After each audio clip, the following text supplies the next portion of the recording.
lembrando que ele nos disse que onde estivessem duas ou mais pessoas reunidas em seu nome, ali ele também estaria. Vamos sentir então essa presença do Cristo. E é em seu nome que nós iniciamos mais um momento de prece e de reflexões sobre o Evangelho do Cristo. Que assim seja. Pessoal, boa noite. Nós, aqui na comunidade Ramatiz, todo ano, a gente se junta a esse movimento, essa campanha, que é da Associação Brasileira de Psiquiatria, mas é também uma iniciativa de várias outras entidades, que é o chamado Setembro Amarelo, e que é uma campanha de prevenção na questão do suicídio. Então, nós hoje aqui estamos abrindo uma série de palestras que vão acontecer durante esse mês, tendo esse tema, né, o tema do suicídio, a sua prevenção e o seu enfrentamento, não é? O seu enfrentamento, tanto individualmente, não é, quanto o enfrentamento desse problema, dessa questão, a nível da comunidade, a nível da família e a nível da comunidade. Porque sempre que a gente entra em contato com essa temática, eu acredito que o sentimento que eu tenho é muito parecido com o que a maior parte das pessoas tem, é um sentimento assim, por quê? O que poderia ter sido feito para evitar? O que nós podemos fazer para que esse tipo de situação não persista, não exista entre os humanos, não é? As comunidades humanas, os seres humanos. Todos nós, eu tenho certeza que se eu fizer uma enquete aqui, muito provavelmente todos levantarão os braços de terem passado por algum tipo de experiência dessa na sua vida, seja você mesma, eu mesma, em algum momento com pensamentos assim negativos, seja na nossa família, seja alguma pessoa conhecida, algum amigo, ou a gente ouviu falar na televisão, enfim. É algo que é muito frequente, não é? E que existe numa dimensão que é realmente assim preocupante, no sentido de que a gente não percebe um movimento ou uma tendência de diminuir. Não. O que as estatísticas mostram é que é realmente um problema sério de saúde pública, não é? Em praticamente todos os países, nas várias idades. Né? Então, o que o Espiritismo, não é, e o Evangelho do Cristo podem nos ajudar? Que luzes são essas que nós podemos, né, refletir, que nós podemos aprender, que nós podemos utilizar para nos ajudar nesse movimento, não é? Que é algo numa dimensão planetária, no sentido de que não exista mais essa condição da pessoa tirar a sua própria vida. Nós sabemos que a grande maioria dos casos ele acontece em pessoas que estão passando por perturbações, pessoas que não estão totalmente lúcidas ou são tomadas de um transtorno do humor grave, não é? São tomadas por um transtorno no campo da psicose, e muitas vezes não sabem o que estão fazendo, são influenciadas, e nós aqui no Espiritismo acompanhamos isso com muita frequência, essas influenciações espirituais, não é, perturbando muitas vezes aquela pessoa que por algum motivo está desatenta, que por algum motivo está sintonizada com esta vibração. Então nós sabemos que existem muitos mecanismos e muitas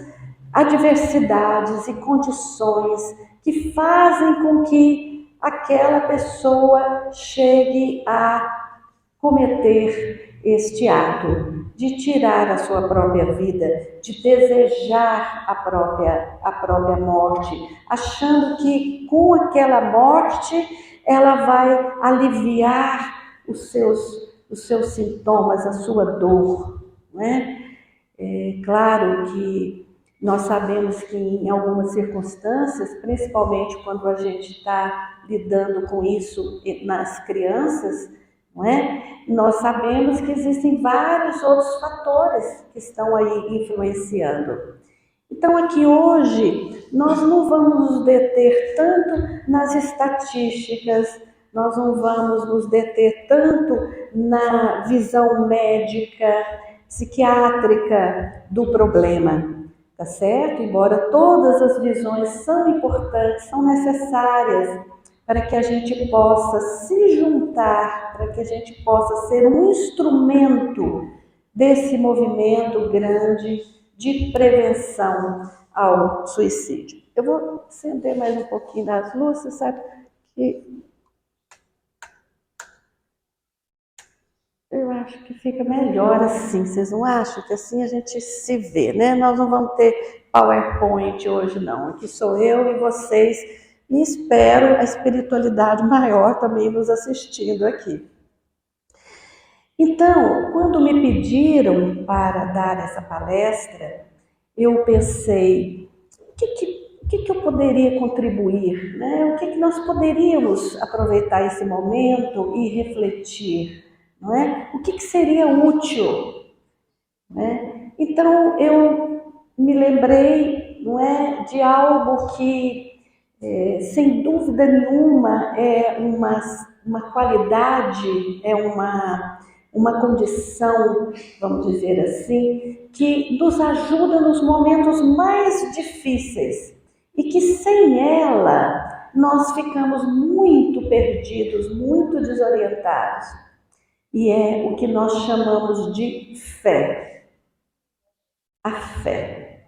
A fé em Deus, a fé na vida, a compreensão da vida verdadeira, algo que Jesus nos disse em inúmeras parábolas, em toda a sua missão entre nós, e que depois o Espiritismo, tido como a terceira revelação, não é? O Espiritismo nos traz muitas luzes sobre essa situação, sobre essa condição humana, porque o Espiritismo traz, não é, a ciência da fé, uma fé raciocinada, a certeza de que a morte não existe, a certeza de que nós somos seres espirituais vivendo uma experiência no corpo físico.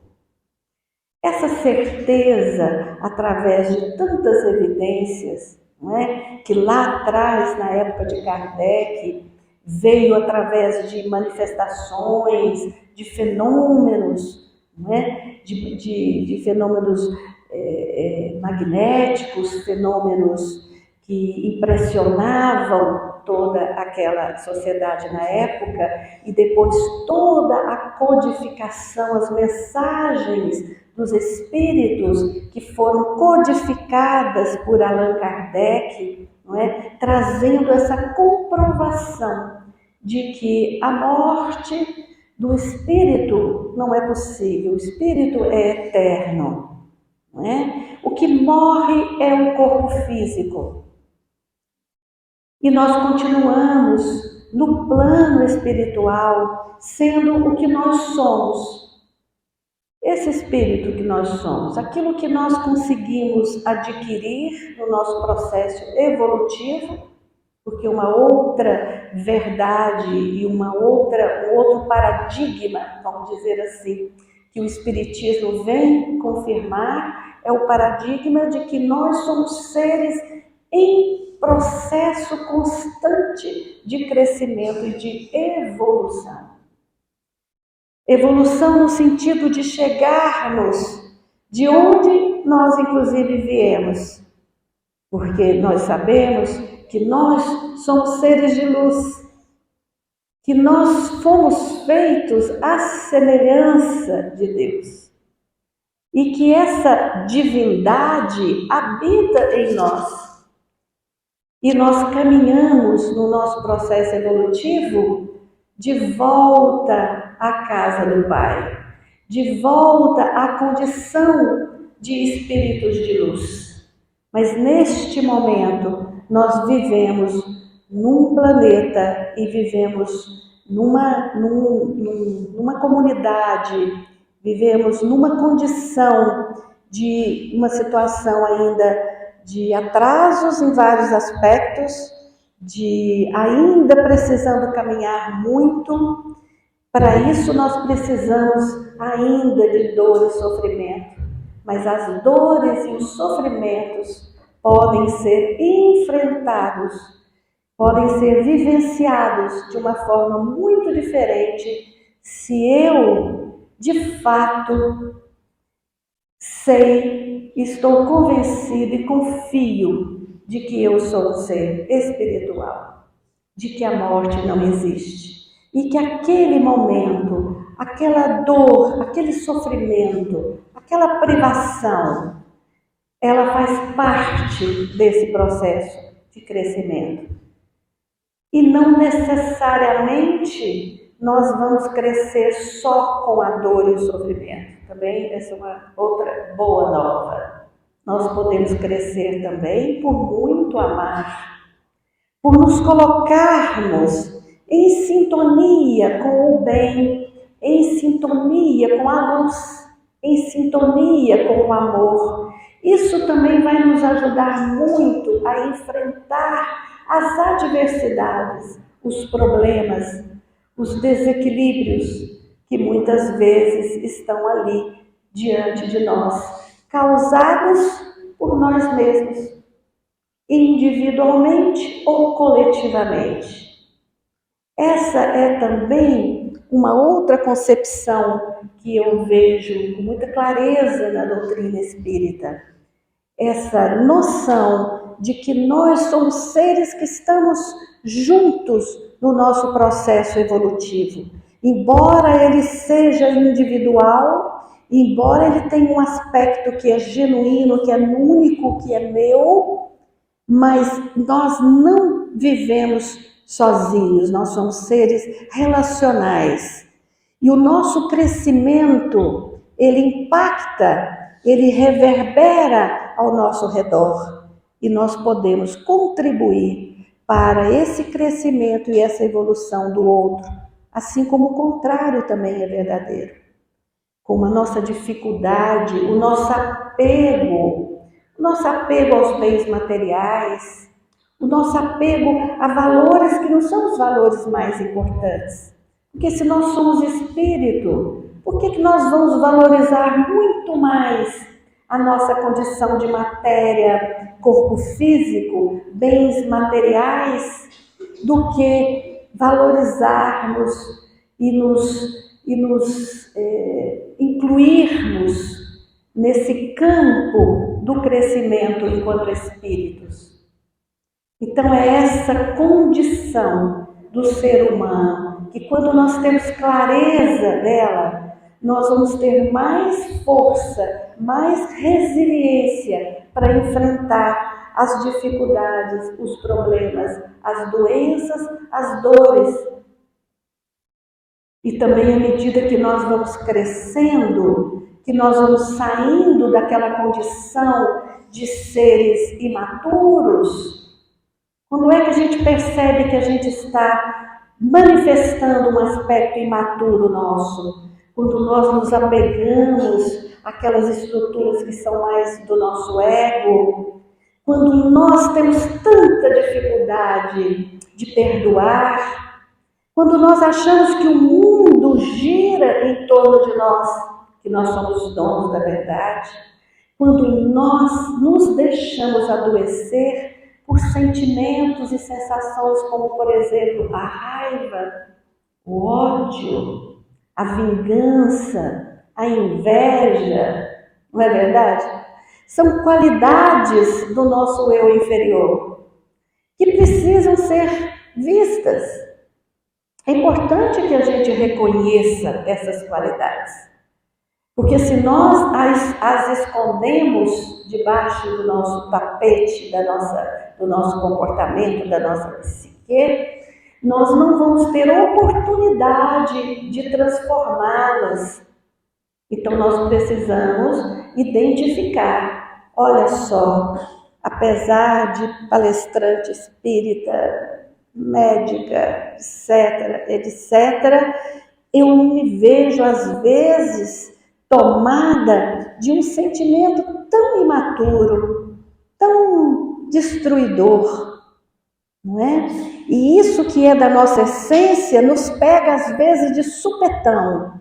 É uma pessoa que cruza, você está toda ali achando que você já adquiriu um grau de iluminação, se prepara para vir dar uma palestra, mas quando uma pessoa desavisada cruza na sua frente, freia na sua frente, você quase bate o carro.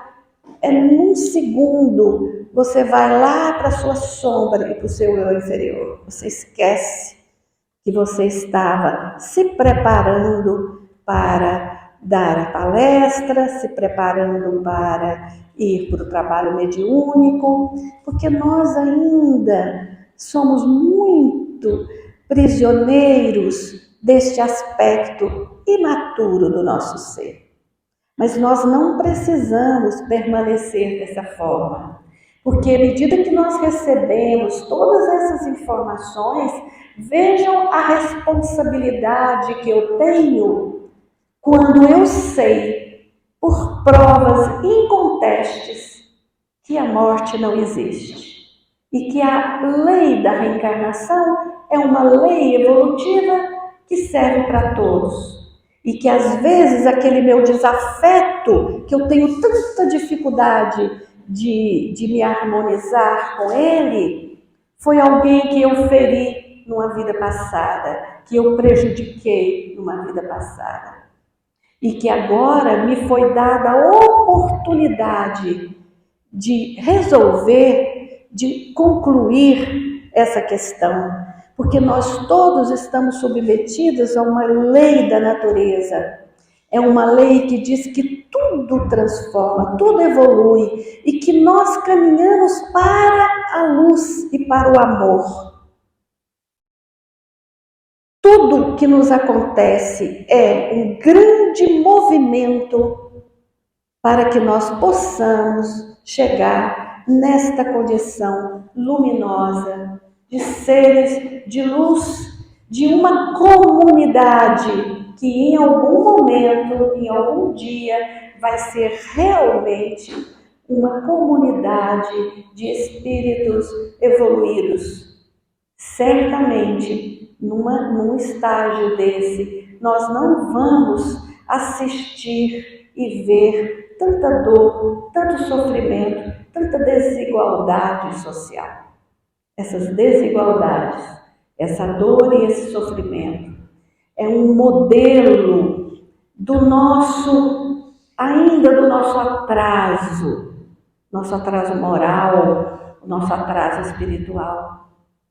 Então, quando nós pensamos em prevenção de uma situação como é o suicídio, e aqui nós estamos pensando em prevenção também de outras condições violentas, porque nós temos o suicídio como algo contra nós mesmos, mas nós temos também uma situação de muita violência contra o outro, não é? Isso, segundo Emmanuel, a questão mais importante, não é necessária, que a gente aprimore em nós é esta qualidade de seres que têm fé, de seres que confiam, que acreditam. Porque ter fé não é uma coisa fácil mesmo, porque ela fere muito o nosso orgulho, não é? A gente ainda é muito preso no orgulho, no egoísmo. Quando a gente é acometido de uma doença, a gente pensa, mas por que eu? Quando alguma coisa não vai conforme eu penso que seria o correto, o justo, o certo, eu penso, mas por que isso está acontecendo? Eu não penso o que eu posso fazer diferente ou o que houve para que eu precisasse passar por essa experiência.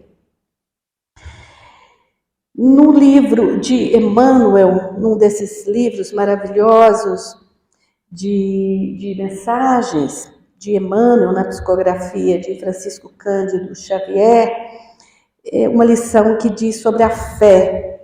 E ele diz o seguinte, que para encontrar o bem e assimilar-lhe a luz, não basta admitir-lhe a existência. É indispensável buscá-lo com perseverança e fervor. Então não adianta a gente saber que existe a fé, que Deus existe. Não, Deus existe. Eu acredito em Deus. Deus existe.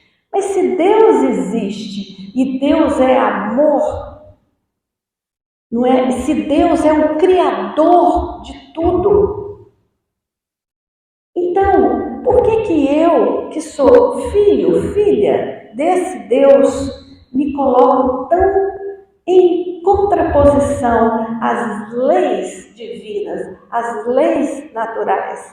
Como eu me coloco tão dissociada, apartada desta comunidade divina de ser filho de Deus? Então, Emmanuel vai nos explicar. Por exemplo, ele diz assim: ninguém pode duvidar da eletricidade, mas para que a lâmpada nos ilumine o aposento, recorremos a fios condutores que lhe transportem a força, desde a aparelhagem da usina distante até o recesso de nossa casa. A voz humana, através da radiofonia, é transmitida de um continente a outro com absoluta fidelidade. Todavia, não prescinde do remoinho eletrônico, que devidamente disciplinado lhe transporta as ondulações. Não podemos, desse modo, plasmar realização alguma sem atitude positiva de confiança. Entretanto, como exprimir a fé? E aí Emmanuel diz assim, a fé não encontra definição no vocabulário vulgar. É força que nasce com a própria alma, certeza instintiva na sabedoria de Deus, que é sabedoria da própria vida. Palpita em todos os seres, vibra em todas as coisas, mostra-se no cristal fraturado que se recompõe, humilde, e revela-se na árvore decepada que se refaz gradativamente, entregando-se às leis de renovação que abarcam a natureza. Portanto, se tudo na natureza evolui para uma solução, para um resgate, para a recomposição, existe um livro que eu acho muito bonito, que fala sobre a vida secreta das árvores, de um biólogo alemão, e é um livro que vale muito a pena. Ele estudou uma floresta virgem na Alemanha, ele teve uma autorização para estar dentro dessa floresta durante muito tempo e ele passou a estudar o comportamento daquele lugar, das árvores, os animais, não é? Ele estudou o subterrâneo ali, não é? E ele percebeu a grande harmonia, como uma orquestra maravilhosa, guiada, obviamente, pela grande força da natureza, por Deus. E ali ele descobriu como era a relação de uma árvore com a outra. Ele descobriu, por exemplo, que quando uma árvore ficava seca, quando ela envelhecia, e isso é algo que a gente pode observar, observando diretamente na natureza, que às vezes aquela árvore ela está seca, aquele tronco já está às vezes até partido, seja por que motivo for, mas depois você começa a ver como se ele mantivesse vivo ainda. E aqueles fungos, cogumelos que vão subindo e que vão formando uma camada, qual é o papel desses fungos, desses cogumelos?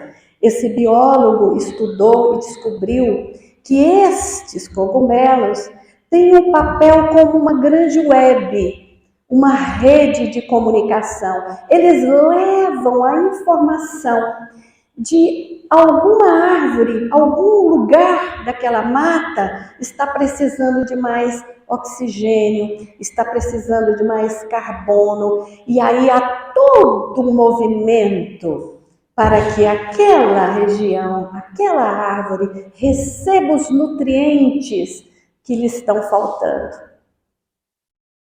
Eu ontem, pensando nessa palestra de hoje, resolvi assistir uma série curta na Netflix, que me foi indicada pela minha amiga Fabiola, que está aqui, e depois reforçada pela minha irmã Sibeli. E eu pensei, eu vou assistir essa série, ela vai me ajudar na palestra. Eu aconselho todos vocês a assistirem.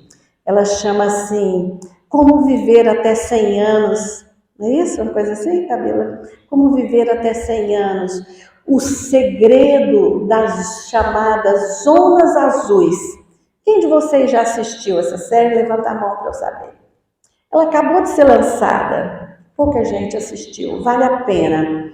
Porque ali um estudioso americano, ele resolve pesquisar um pouco mais a respeito da longevidade. Por que em determinadas regiões, não é, do planeta, as pessoas vivem até 95 anos, 100 anos, 102, 103. Em outras regiões, essa sobrevida é muito menor. Por que populações inteiras de vários países têm tantas doenças, chamadas doenças degenerativas, tantos diabetes, tanto câncer? Vários tipos de doença, e em outras populações essas doenças não são tão frequentes. Questão da pressão alta, da obesidade, etc, etc. Então ele passa a estudar estas populações, e ele vai, se eu não me engano, para 5 lugares. O primeiro que ele vai é aquela ilha de Okinawa, né, no Japão. Essa é conhecida como sendo o local da maior longevidade do planeta Terra. As pessoas ali vivem até os 100 anos com muita facilidade. Elas bebem muita água. Aproveitando para beber um pouquinho aqui da minha. Então, o que ele percebeu ali? Uma série de situações. Percebeu que a alimentação deles é muito cuidadosa, saudável. Percebeu que eles, antes de qualquer refeição, e as refeições são feitas sempre em grupo, mesmo que tenha ali aquela senhorinha com seus 100 anos de idade e que não teve filhos, não é? Ela é acolhida pelas amigas, pelos amigos, pela comunidade. Então, quando eles vão almoçar, eles rezam antes. Ele foi observando tudo isso. Ele observou o tipo de comida que eles comem, como são preparadas as comidas, quais são os hábitos, qual é o exercício físico que eles fazem. E ali ele percebeu que as pessoas caminham muito. Elas caminham muitas horas por dia, mesmo aqueles bem mais velhos. E o interessante é que essa população não só ela está vivendo muito mais, como essas pessoas, na grande maioria, são pessoas lúcidas e saudáveis. Quase não tem processos demenciais nessa população.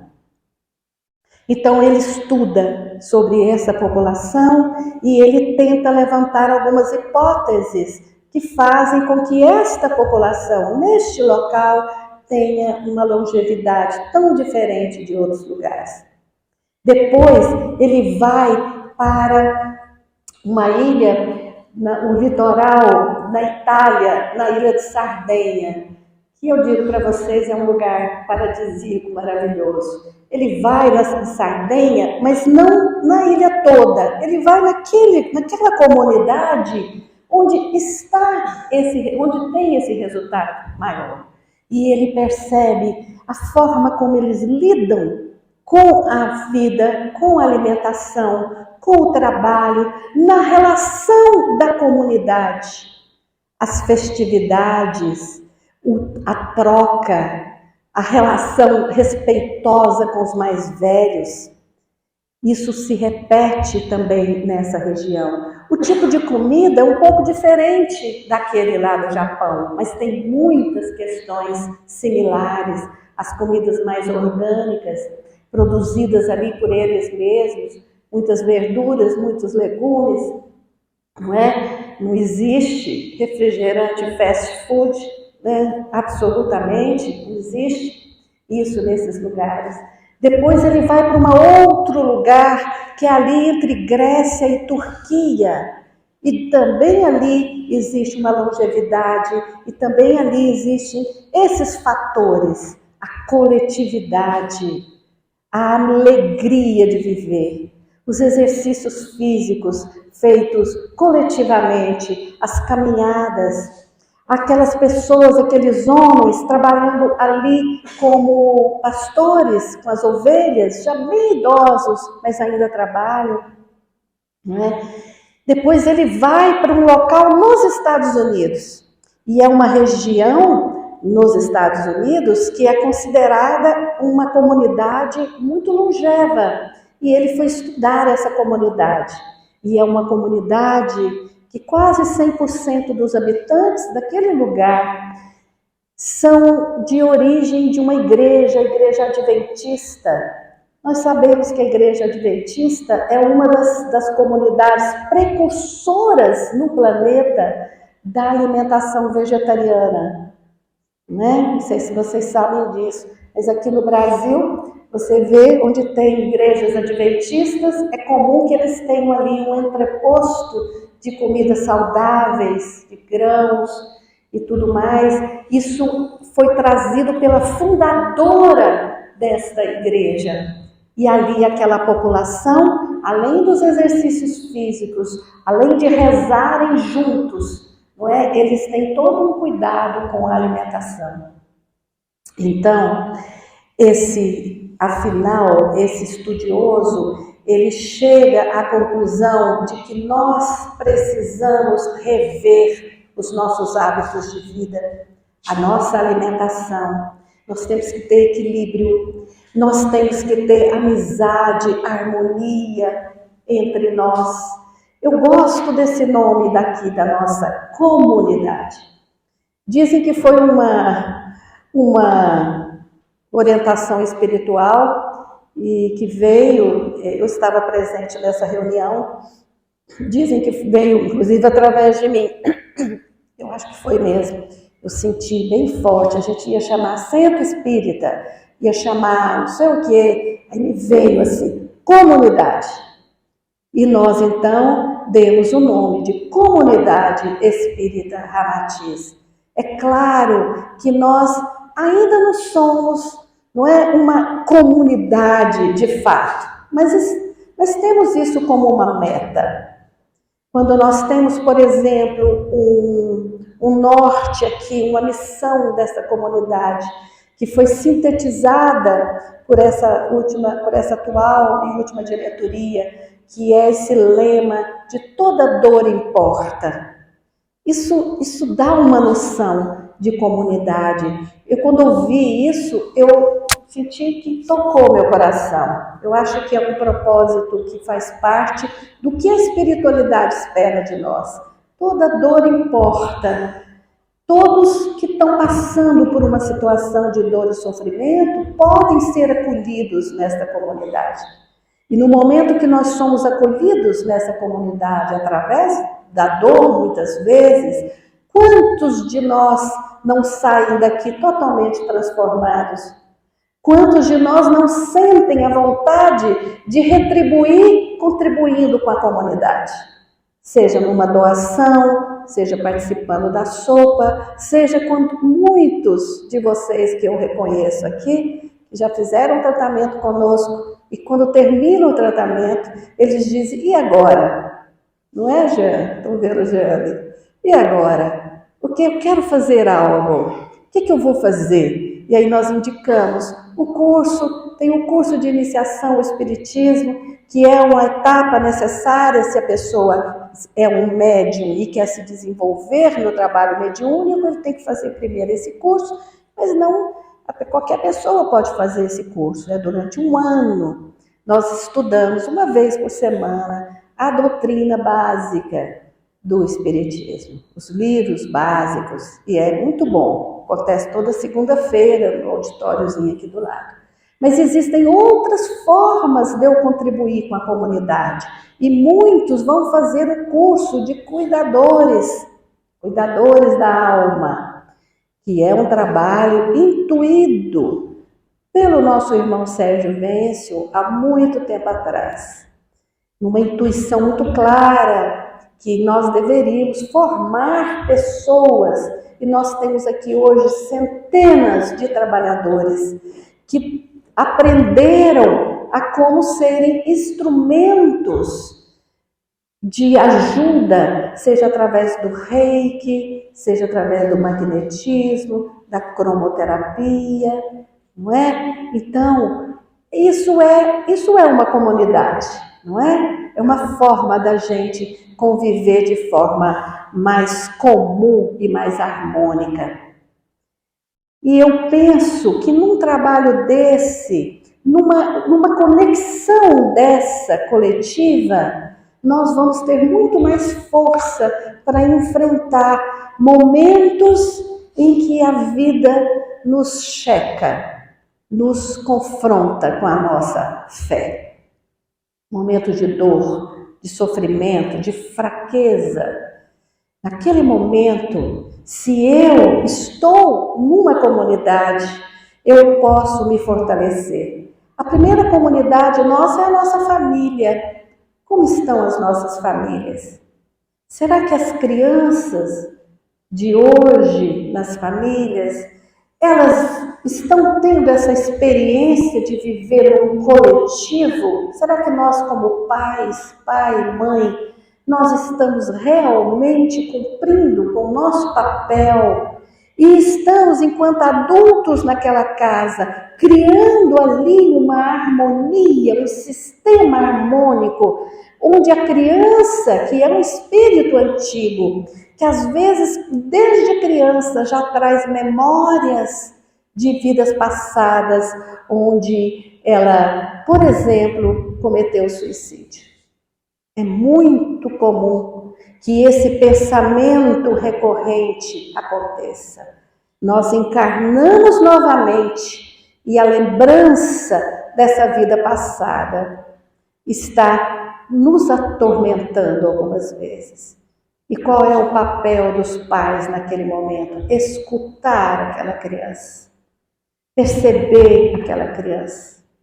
Às vezes aquela criança está se isolando, às vezes aquela criança está por demais isolada nos seus videogames. E nós, né, parece que os pais hoje em dia não têm tanta força, né, de impor regras, de colocar situações, porque isso também é amor. Amor não é só abraçar, embora seja tão importante abraçar, não é? Mas o amor também é disciplina, é cuidado. O que está acontecendo com meu filho? O que aconteceu na escola que a menina chegou e foi para o quarto e trancou a porta? que está acontecendo? Então, nós precisamos estar atentos. É assim que nós vamos prevenir uma série de situações. É assim que nós vamos ter condições de enfrentar quando uma doença está se manifestando, está a caminho. E nós precisamos muito desse coletivo, desta comunidade. Nós precisamos muito uns dos outros. Agora, à medida que nós vamos crescendo, nós vamos nos desenvolvendo, que nós não somos mais uma criança, a nossa responsabilidade diante da vida se torna maior. Porque se aconteceu, e obviamente que os nossos pais, e nós enquanto pais, não somos perfeitos, quantas vezes nós erramos por excesso ou por falta, por achar que eu tinha que trabalhar muito para dar condição material para o meu filho, não importava muito se eu estava presente ao lado dele ou não. Mas quando eu cresço e me torno um adulto, uma adulta, eu preciso ter um olhar diferente. Eu preciso olhar para este pai, para esta mãe e deixar um pouco aquela mágoa, aquele ressentimento, aquela vitimização que tantas vezes nos acomete, aquele julgamento. O meu pai nos abandonou. Meu pai era ausente, doutora. Eu conto isso muito para as pessoas e quando eu ouço isso no consultório, me dá até uma coisa assim, ausente. Meu pai foi ausente a vida inteira, mas como é isso? Me explica melhor. Não, ele trabalhava demais, ele não viajava muito, trabalhava muito viajando, poucas vezes ele ficava em casa. Eu falei, escuta, mas a sobrevivência da casa? Não, doutor, isso nunca faltou. A escola que você estudou, não, estudei nas melhores escolas. Falei, interessante essa ausência do seu pai, né? Porque na verdade ele estava presente através dessas condições materiais que ele dava. Eu não estou aqui julgando um caso ou outro, sabe? Eu estou trazendo para vocês algo para vocês refletirem. Vamos sair desse julgamento. Muitas vezes aquela mãe não conseguiu dar atenção porque ela tinha um transtorno. Quantas vezes os transtornos psicóticos, transtornos psiquiátricos não são diagnosticados? Antigamente, então, não se diagnosticava facilmente. Portanto, aquela mãe, ela não deu porque ela não tinha condições para dar. Ou aquela mãe estava muito presa a uma situação onde ela não teve a experiência. A mãe morreu no parto dela. Portanto, ela não teve mãe. Ela foi criada na casa de um, na casa do outro, os filhos foram separados quando morreu essa mãe. E aí, ela um dia, lá na frente, aquela criança que foi abandonada por uma circunstância da vida, por uma provação muito dura, que é ficar sem a mãe logo que nasce, ela se torna um dia mãe. E às vezes ela tem dificuldade por não ter recebido de doar. Então, se nós queremos prevenir doenças graves, se nós queremos ser instrumentos de uma grande campanha contra, de prevenção a situações como o suicídio, nós precisamos começar a mudar aqui dentro de nós. Primeiro, nos sentirmos responsáveis pelo outro. Primeiro, os mais próximos de nós, mas também aqueles que são da nossa comunidade. Então, é um pouco isso. Nós vamos agora fazer uma vivência, tá bom? E vamos depois caminhar para o encerramento aqui.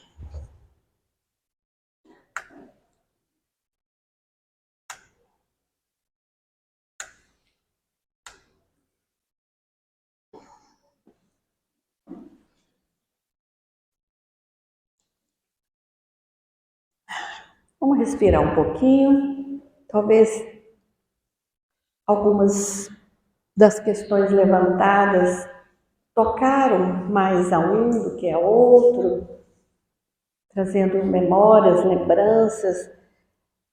É muito comum que às vezes a gente sinta responsabilidades, culpas, mas nesse momento vamos só sentirmos que nós somos seres de luz, que nós somos feitos à semelhança de Deus, que nós somos co-criadores junto com Deus de tudo o que há. E vamos sentir que, enquanto seres de luz, estamos num processo evolutivo, conseguindo chegar aqui. Se olharmos para trás, vamos ver que muitas coisas nós já crescemos, já desenvolvemos, já evoluímos. Se olharmos para frente, vamos ver que temos ainda longos caminhos a serem percorridos. Mas se olharmos para os lados, nós vamos encontrar ajuda, apoio dos nossos familiares, de pessoas amigas, da nossa comunidade religiosa. Então vamos nos sentir exatamente neste lugar de seres que já caminharam, que olham para o horizonte e que reconhecem que não estão sós, que podem sentir a presença daqueles que lhes acompanham nesta existência. Respire. Respire e traga essa sensação de pertencimento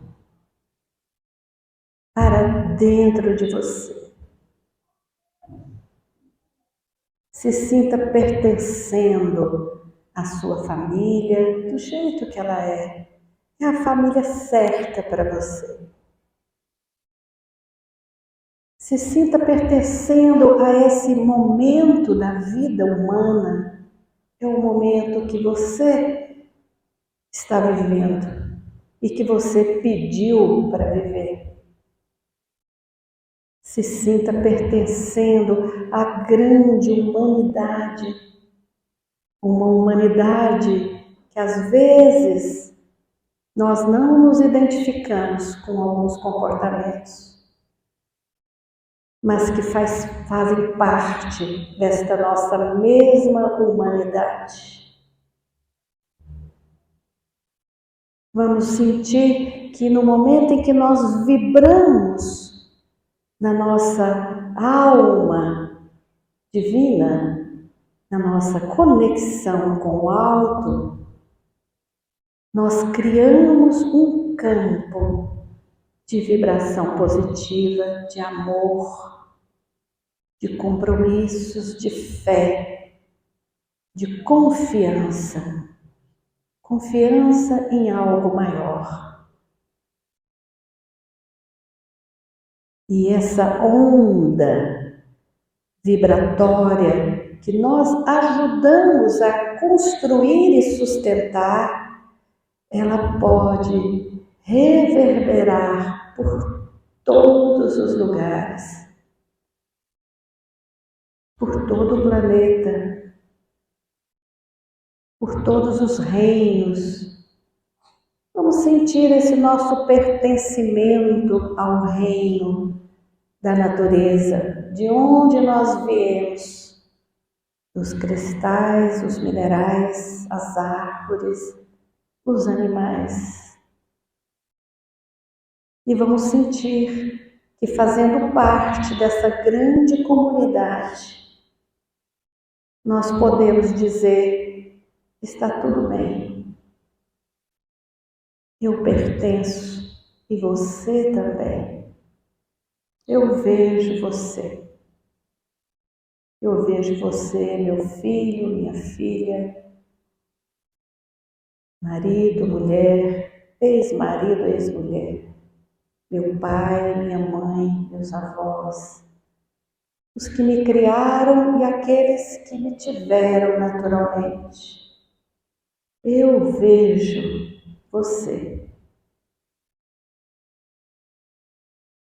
E assim, sentindo a presença do nosso querido Mestre, governador do planeta Terra, nós vamos repetir como um mantra a oração que ele nos ensinou, sentindo cada palavra refletir em nós a sua essência, o seu significado. Pai nosso que estais no céu, santificado seja o vosso nome.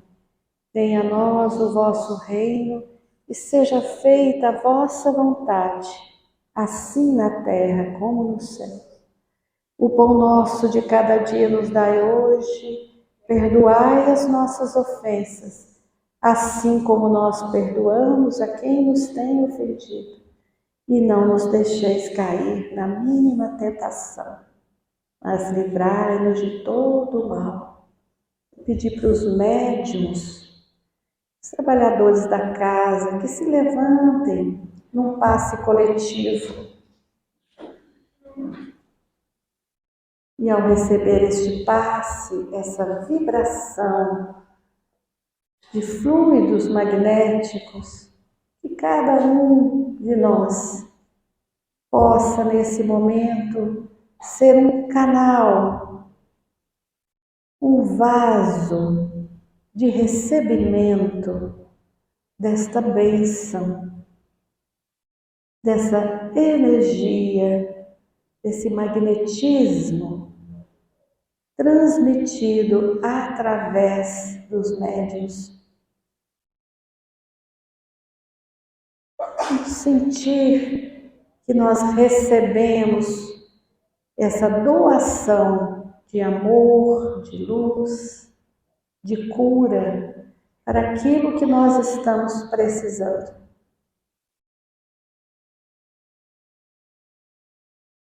E vamos sentir nossos corações plenos de gratidão por tudo aquilo que nós recebemos aqui hoje. E que assim seja. Obrigada, pessoal.